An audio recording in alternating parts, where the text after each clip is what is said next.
Halo, selamat siang teman-teman.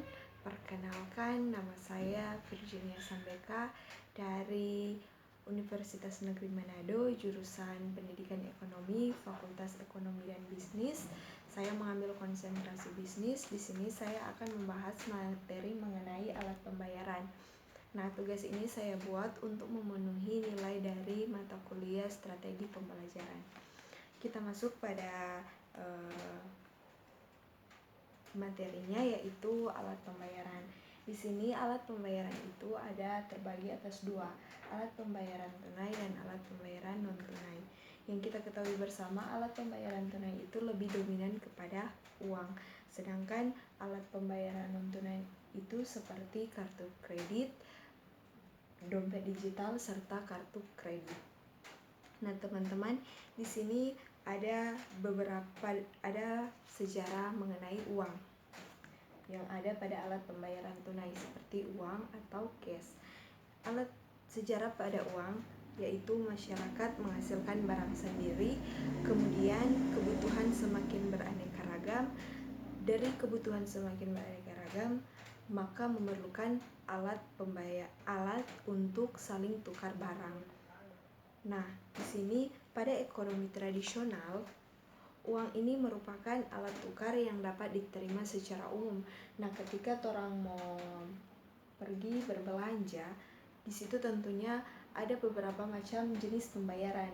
Nah, yang pertama yang ketika orang tahu bahwa ketika orang pergi ke pasar tradisional, nak mungkin di pasar tradisional itu menggunakan alat non tunai seperti kartu kredit atau kartu debit, tentunya menggunakan uang atau cash. Nah, di sini ada pengertian mengenai uang, yaitu pada ekonomi internasional ini, uang ini merupakan alat tukar yang dapat diterima secara umum. Nah, yang dapat diterima secara umum, maksudnya di sini bahwa ketika orang pergi kemana-kemana, tentunya nyendak semuanya akan dibayar melalui kartu kredit ataupun dompet digital. Tidak semua memiliki kartu kredit ataupun dompet digital, maka diperlukannya uang atau cash.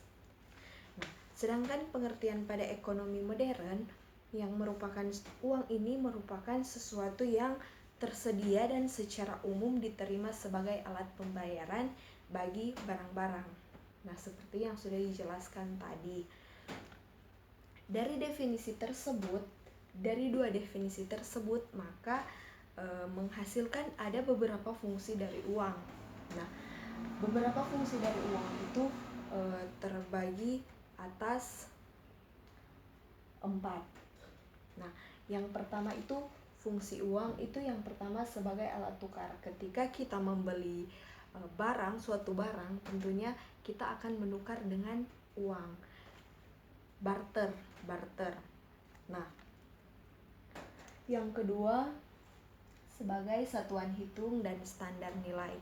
Nah, teman-teman, di sini yang dimaksud sebagai satuan hitung dan standar nilai, yang dimaksud di sini yaitu setiap barang itu memiliki harga, setiap barang itu memiliki nominal yang tersendiri, ada yang murah, ada yang mahal. Dengan uang kita dapat melakukan standar nilai suatu barang, serta kita dapat melakukan menghitung barang, bahkan dapat menghitung pendapatan nasional di suatu negara-negara. Nah, yang ketiga sebagai penyimpan nilai atau kekayaan. Contohnya ketika kita memiliki lahan yang luas, tanah yang luas, dan kita menanam jagung. Nyenak mungkin itu jagung itu orang mau simpan, kemudian mau mendapatkan uang.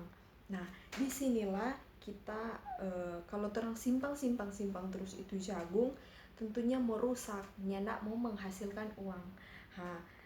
Caranya agar kita menghasilkan uang, orang boleh jual, orang boleh olah itu jagung, orang jual, dan dengan menjual jagung, orang mendapatkan uang. Ketika kita menjual jagung dan ada orang yang membeli, tentu orang itu akan menukarnya dengan uang. Nah, dan disimpan sebagai pundi-pundi kekayaan di masa depan. berupa orang simpan di bank. Jadi itu boleh mau jadi rupa investasi sebentar kalau orang menjual itu jagung terus mendapatkan uang. Yang keempat, sebagai alat pembayaran. Nah, tentunya sudah tidak asing juga ketika di sini dikatakan sebagai alat pembayaran. Mengapa? Karena uang ini seperti kegiatan jual beli atau di pasar, di supermarket, kegiatan jual beli ini sudah meluas. Nah, sebagai alat pembayaran ini digunakan ketika ada sewa menyewa, jual beli, membutuhkan uang sebagai alat pembayaran.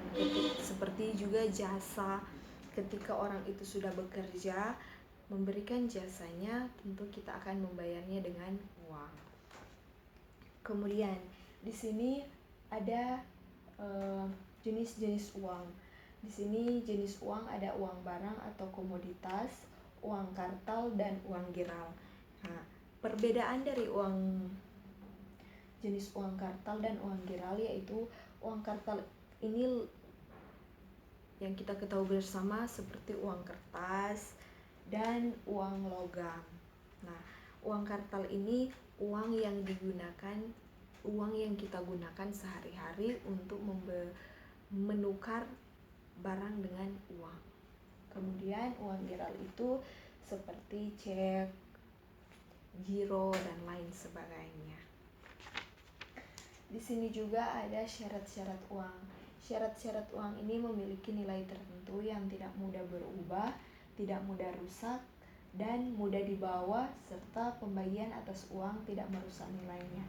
Di sini syarat-syarat uang ini tidak mudah rusak. Mungkin ketika orang memiliki uang, orang mau pikir beli di supermarket itu kalau rusak itu doi tidak bisa digunakan kecuali orang menukar uang itu dalam Bank Indonesia. Nah, teman-teman, di sini saya melampirkan ada 2 contoh jenis uang, yaitu uang logam. Ini uang logam ini termasuk dalam uang kartal. Uang kertas juga termasuk dalam uang kartal. Nah, inilah materi dari saya. Jika ada pertanyaan, boleh sampaikan sekarang dan saya akan menjawab pertanyaan dari teman-teman.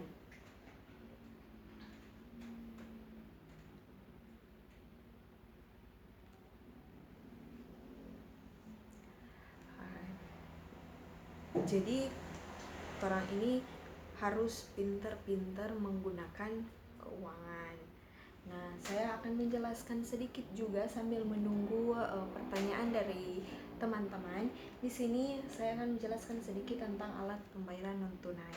Nah, pembayaran non tunai ini merupakan alat yang dilakukan tanpa menggunakan uang cash yang beredar saat ini. Tentunya ketika orang mau pergi ke tempat makan, di situ sudah banyak yang menggunakan ini alat pembayaran non tunai. Tidak suka ribet, tapi alat pembayaran non tunai ini memberikan hal yang praktis untuk dibawa di mana-mana.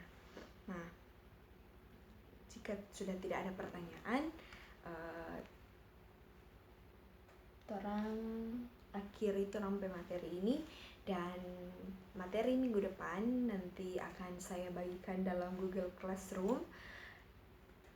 Dan itulah penjelasan dari alat pembayaran saya secara singkat, namun ketika teman-teman bisa dipahami sangat diberikan apresiasi yang besar. Terima kasih.